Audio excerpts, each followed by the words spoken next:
يوم خلق السماوات والأرض منها 4 حرم ذلك الدين القيم فلا تظلموا فيهن أنفسكم.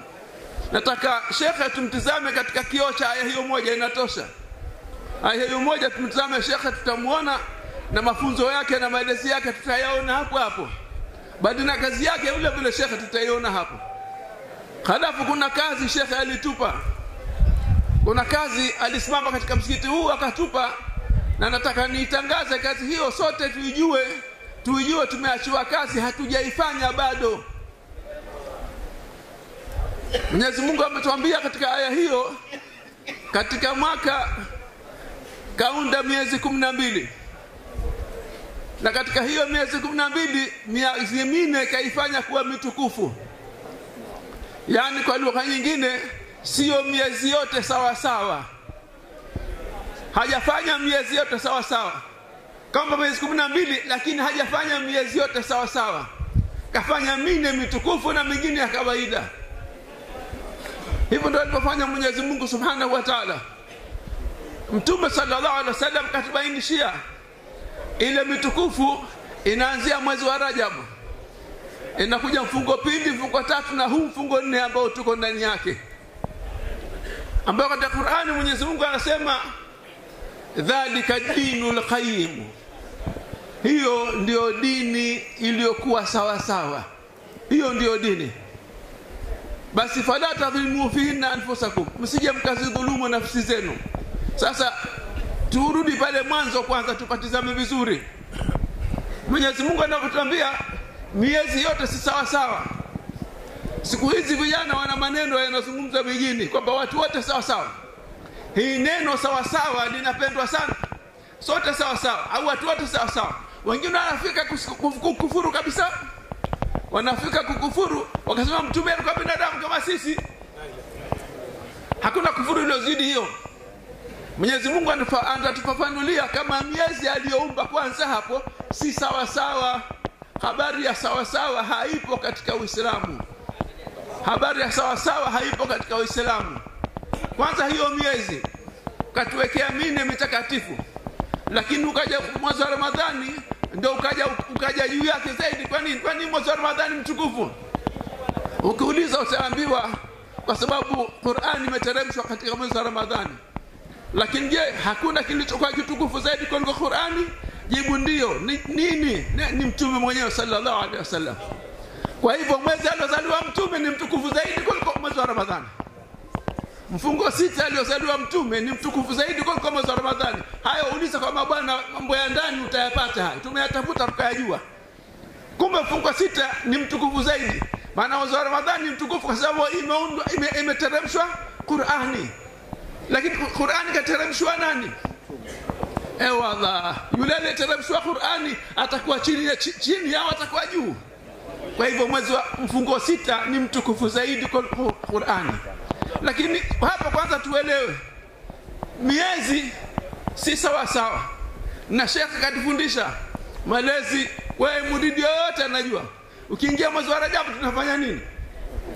Tunaanza kufunga. Haya ndio malezi ya Sheikh.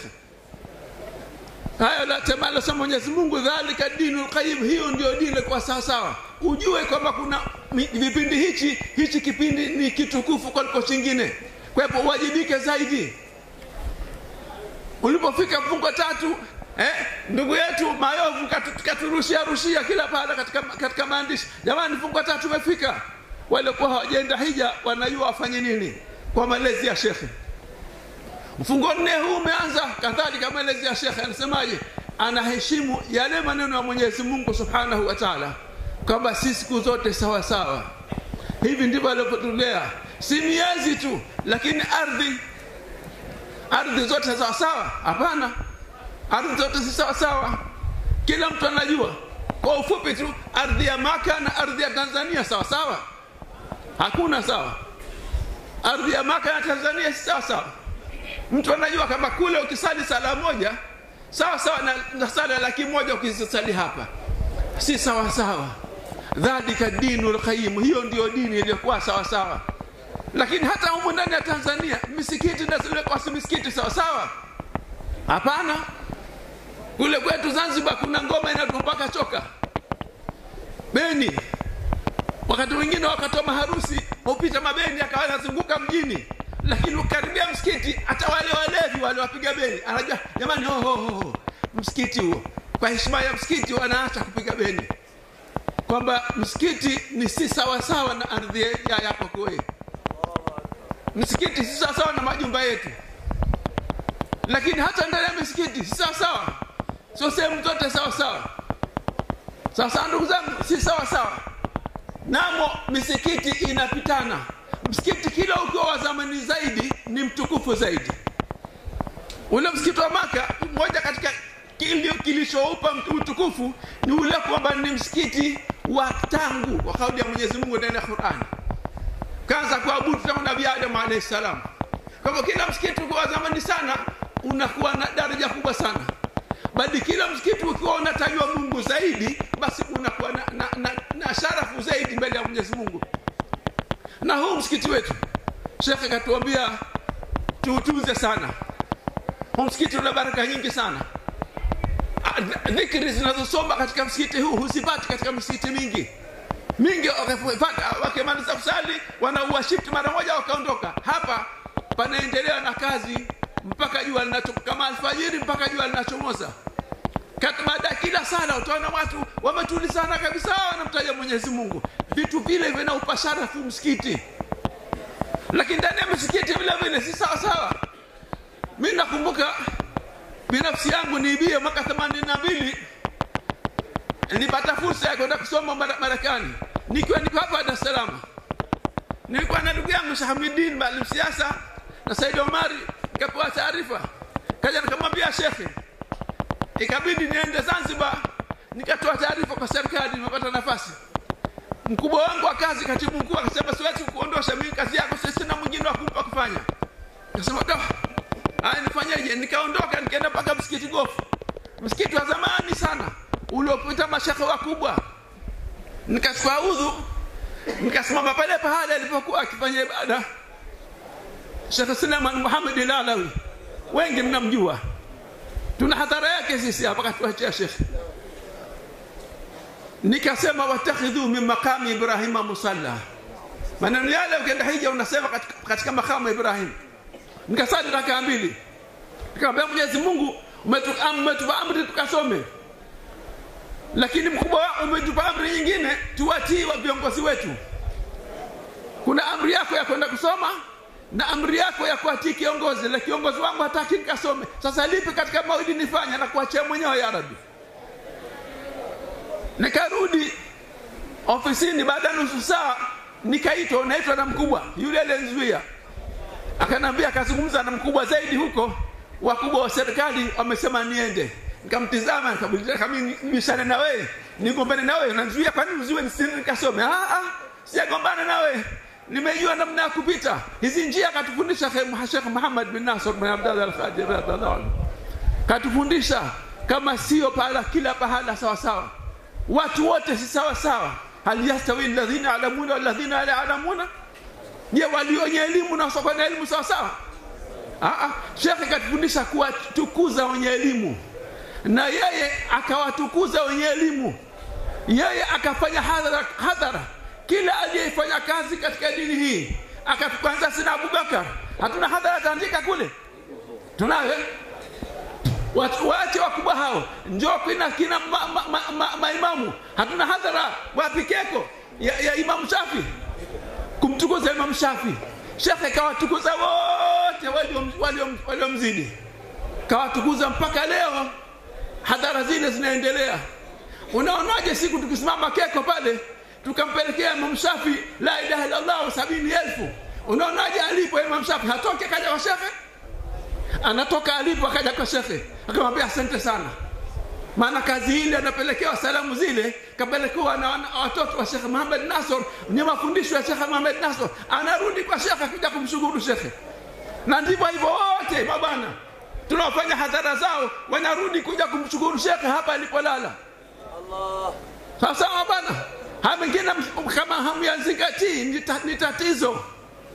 Kwa hivyo lakini ukiacha hao wanavyoni, mkubwa aliyekuzidi wewe kwa amri na wewe sawa sawa, Hapana, sawa.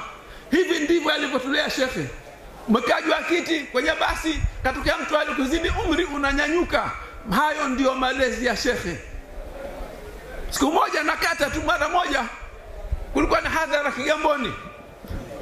Pale kuvuka Kigamboni, baada kivuko pana msikiti, siku hizo majengo mkubwa.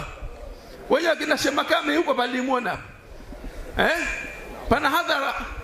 Baada kushakuvuka, shekhe waingia watu msikitini, shekhe kataa kwenda msalani. Watu wakienda kuangalia msalani ili wampeleke shekhe, wakaona vyoo vyote vimejaa mizigo. Msanifahamu Kiswahili changu. Vyoo vyote vimejaa mizigo. Hawezi kumwambia shekhe aende chooni. Shekhe kaona wananung'unezana, wanazungumza, wanababaika, hawajafanya nini. Akaenda kauliza kuna nini? Akanyuka mwenyewe akaenda akaangalia vile vyoo. Akakunja kanzu, akaipiga fundu hapa, akasema leta fagio, leta maji. Mtume, shekhe anataka kwenda kukosha vyoo. Ndio shekhe wetu, Sheikh Muhammad bin Nasr. Kama wewe unakuja hapa hujawahi kukosha choo, jua kama Sheikh Muhammad bin Nasr ni mkoshaji vyoo.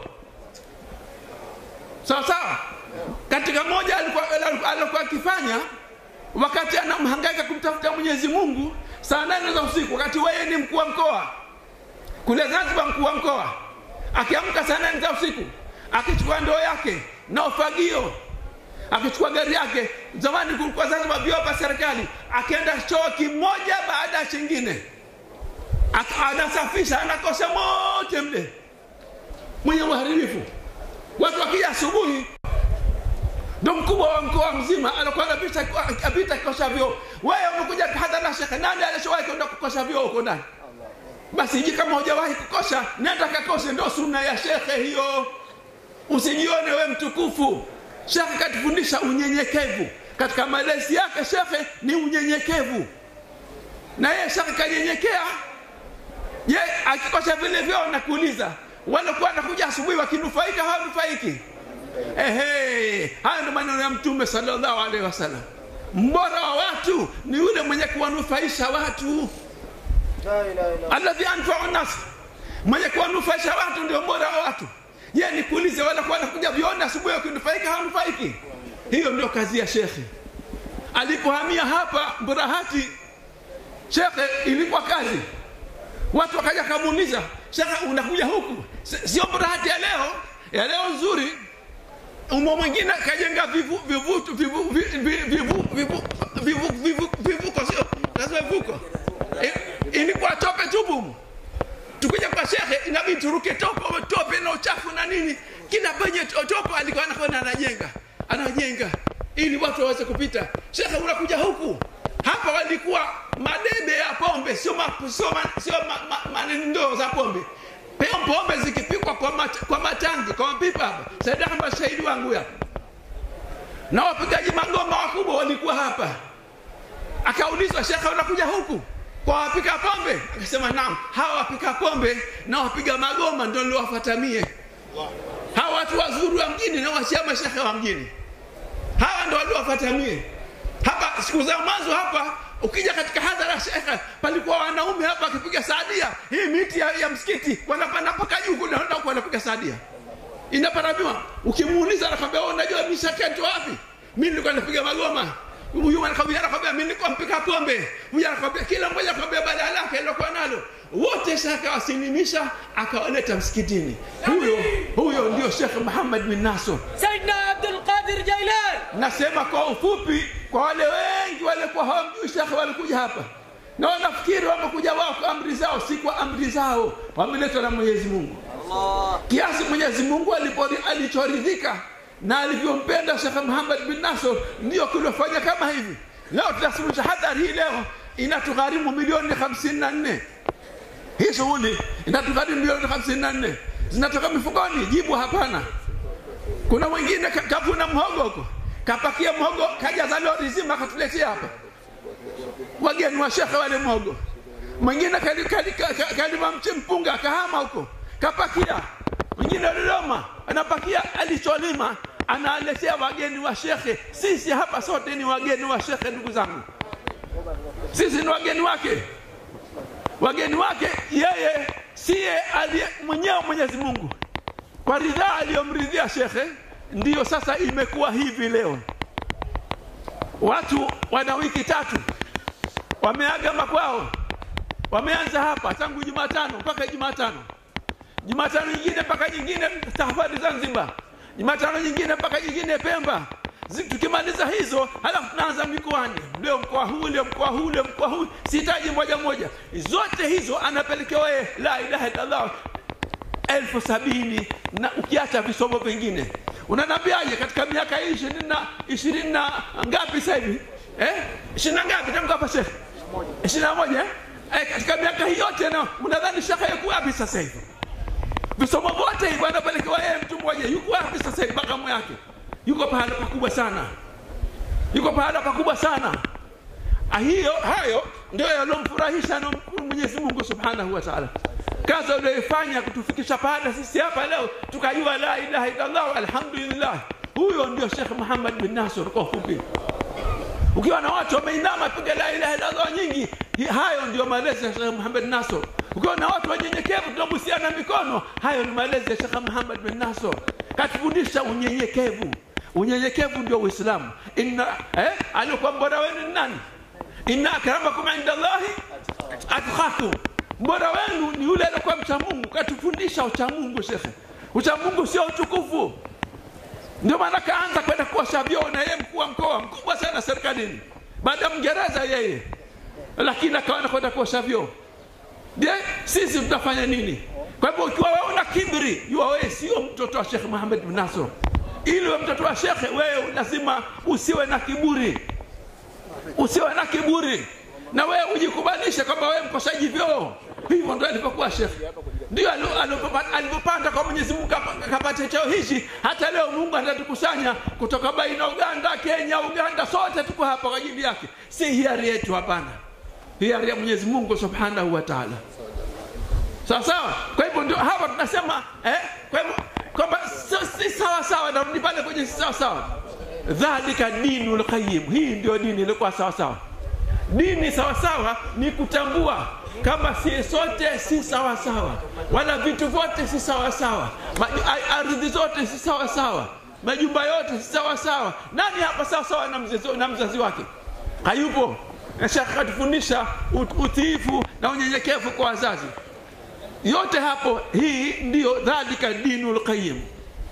Hasa anatuambia fala tadhlimu fihi anfusakum. Kwa hivyo tunautukuza mwezi huu mfungo 4 kwa sababu ndio dini, ndio Uislamu sawa. Kila mmoja tuko katika njia hiyo. Mwenyezi Mungu atujalie tuishike na tuyashike malezi ya Sheikh. Nimesema nifupishe mwisho wa ufupisho. Huu ni ufupisho wa ufupisho. Kwa malezi alikuwa hajamjua Sheikh, naomba amjue kama alikuwa ni mnyenyekevu wa wanyenyekevu. Kama nyenyekevu kubwa wote. Sasa hivi kubwa wote duniani tunafanya hadhara, wanatoka waliko wanakuja kumsalimia Sheikh na kumshukuru. Kwa ibada salamu wanazozipata, na sababu akazipata salamu hizo ni Sheikh Muhammad bin Nasr. Salamu akapata salamu hiyo, akapata neema hizo ni Sheikh Muhammad bin Nasr. Kafanya kazi lakini hajajitukuza. Na naona watu wa Tunduru hapa. Mimi kwenda Tunduru karibuni. Hiyo ni nguza tu basi, wao ndio wanafanya. Nilipotupa macho nikawaona, nikasema magari yao yalikwama katika tope. Gari zimenasa katika tope. Ilikuwa wakati wa mvua. Sasa shaka kalala. Kidogo maneno shaka kamka. Nani vipi? Wakamba shaka gari yetu imenasa katika tope, na hizo gari unazoziona hapo zimenasa katika tope. Akaona sasa mbona mjaniamsha basi? Sasa tukuamsha fanya nini? Sasa gari hii lori nimechukua watu timu nzima la ilaha illallah, nimenasa katika tumamsha fanya nini? Akashuka, akaingia katika tope zile yeye mwenyewe. Sheikh akaingia katika tope. Mimi na wewe tunaweza. Akaenda mbele, akavua kishadi chake, akaweka mbele katika gari, akavuta gari ile. Gari inavutwa kwa kishadi. Sasa akavuta lori imejaa watu wanapiga la ilaha illallah, akavuta kwa kishadi chake, kafuga mbele, anavuta. Mungu na bwana mtume.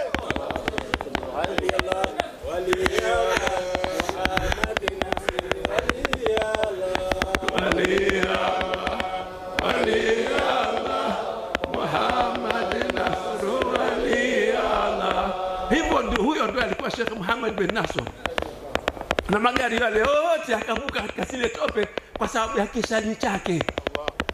Hiyo neema, daraja hiyo akapewa na Mwenyezi Mungu Subhanahu wa Ta'ala, na akaijua, lakini akawa mnyenyekevu. Na sisi tunafundishwa tuwe wanyenyekevu.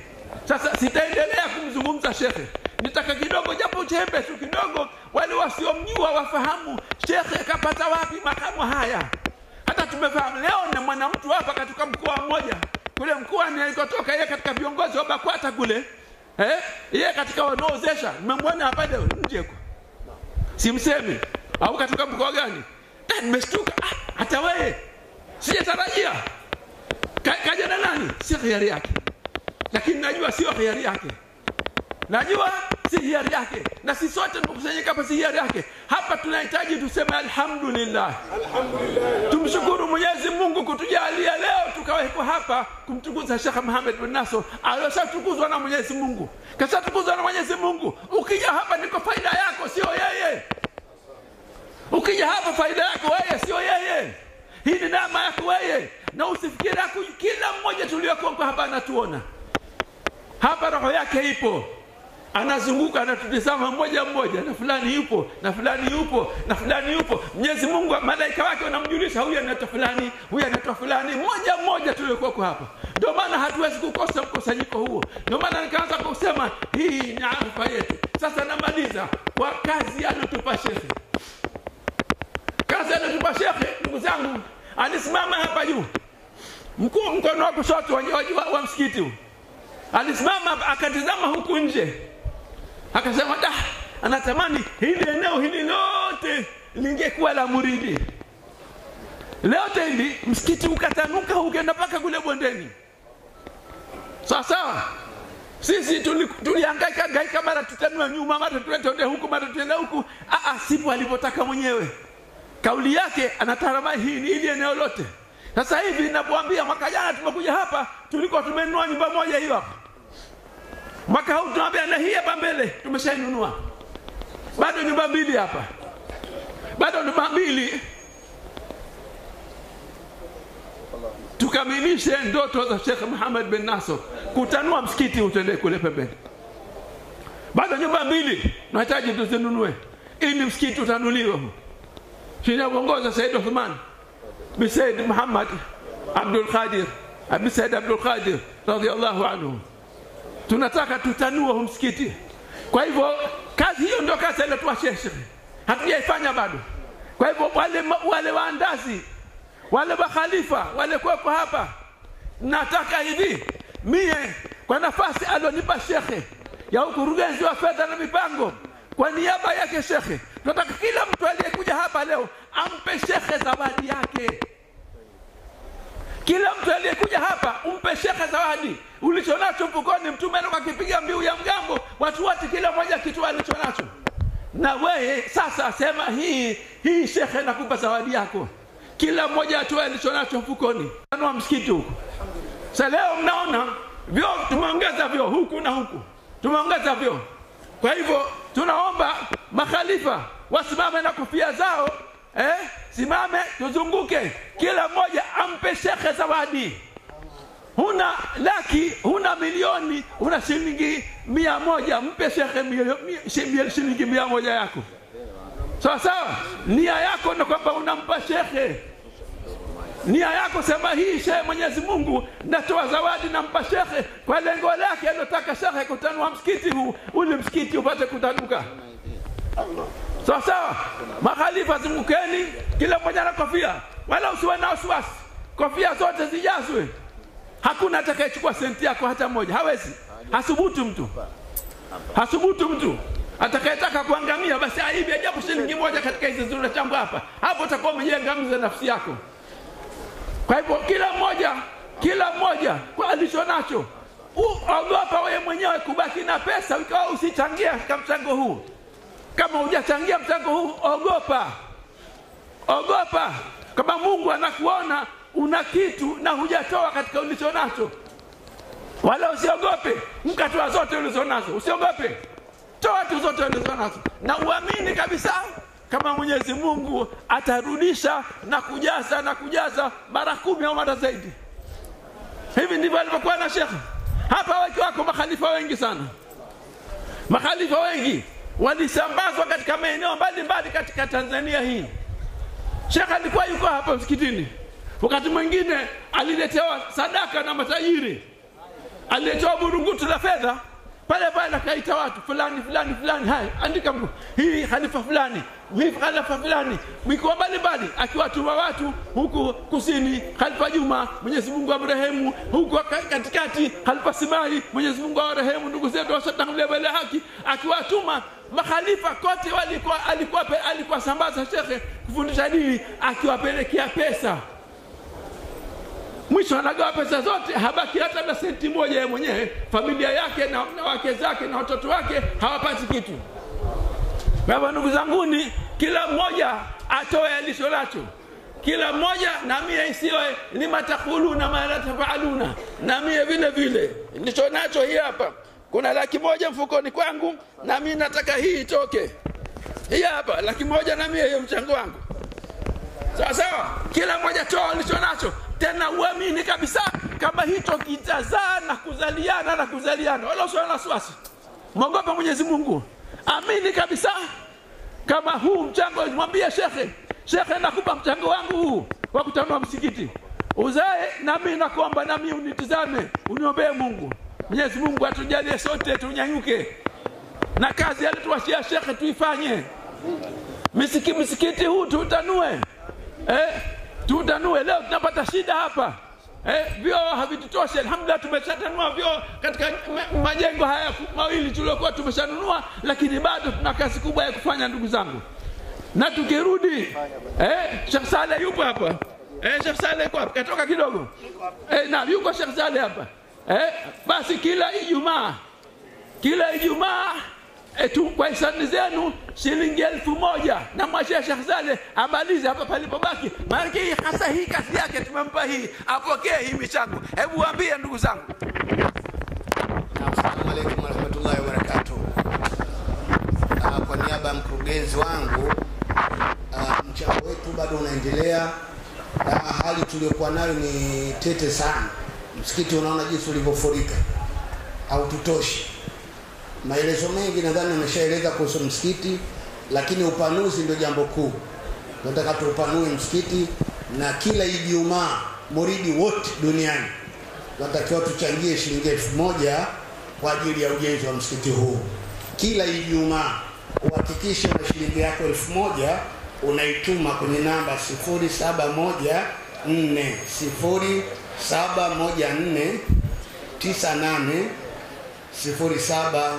0714980707. Jina litakuja Saleh Msham, ndio mimi ninayeongea hapa sasa.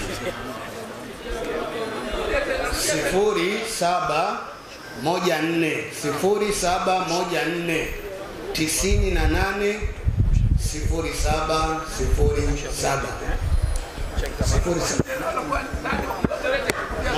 Na wale wanaochangisha kule nje wakipisha kofia, tunaomba hizo kofia ziletwe huko. Hiyo mchango wote uletwe huko. Na wale walioko huko juu pia na wote wateremshe huko chini. Shedede. Ni tayari nimeshamaliza. Naam.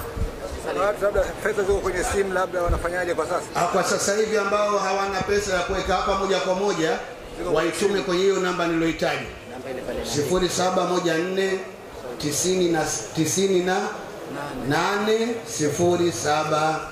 0714980707. Alafu minkum.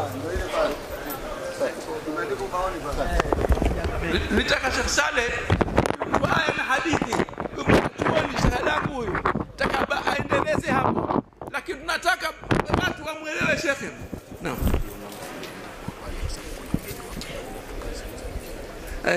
Sheikh Saleh unaambia namba iandike hapo kwenye ubao ili wageni wengine ishaandikwe barabara. Sheikh Ajab, ndugu zangu, alipokuwa mkuu wa mkoa anaendesha gari, wakati huo Zanzibar gari kidogo, wakubwa watu wa serikali ndio wenye gari, watu wengine wote hawana magari. Yeye ana gari, akiwa anakwenda njiani, akiona jongoo anavuka barabara, anapiga breki, anasimamisha gari, anashuka yeye, anakwenda kuchukua ujiti, anamchukua yule jongoo, anampeleka ule upande na kwenda jongoo. Anaogopa hata kumponda jongoo. Jongoo yule ana mwenye miguu mengi yule. Jongoo mwenye miguu mingi. Shekhe alikuwa anaogopa kumponda. Anasimamisha gari yake, anamvusha barabara. Sisi muridi wake tunatakiwa tuwe kama hivyo. Tuchelee, sio kumkera mwanadamu, hata jongoo tusimkere. Shekhe wetu alikuwa hivyo. Alikuwa mcha Mungu kiasi kama hicho. Hivyo huo ndo mfano wa Sheikh Muhammad bin Nasr. Huo ndio sababu Sheikh kapata makamu aliyopata. Kwanza kanufaisha kila kiumbe, kuanzia jongoo hata wachukuzi bandarini wakitoka wakaenda kufanya kazi, wakaenda kwenye vyoo wanakuta vyoo visafi, kasafisha Sheikh vyoo kwa ajili yao. Na wakubwa wote, mashekhe wote wakubwa wote kafanya hadhara, kila mmoja alipolala anamjua Sheikh Muhammad bin Nasr. Sheikh Suleiman ana hadhara yake, ndivyo sivyo? Imamu gani hayakiwa hadhara ya Sheikh Muhammad bin Nasr? Mikoa mbalimbali hadhara zimeenea, wote kuna Said Abdul Qadir ndo kabisa wale wa tarika yetu, wale kwa si wa tarika yetu akadiria basi kwa waikia hadhara. Kwa kaheshimu kazi wale usifanya katika dini ya Mwenyezi Mungu.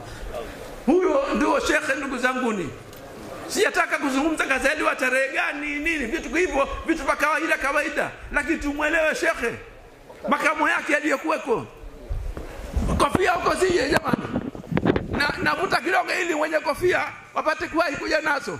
Kuna ndugu yetu mmoja mwanawe mkewe alijifungua Muhimbili hapa.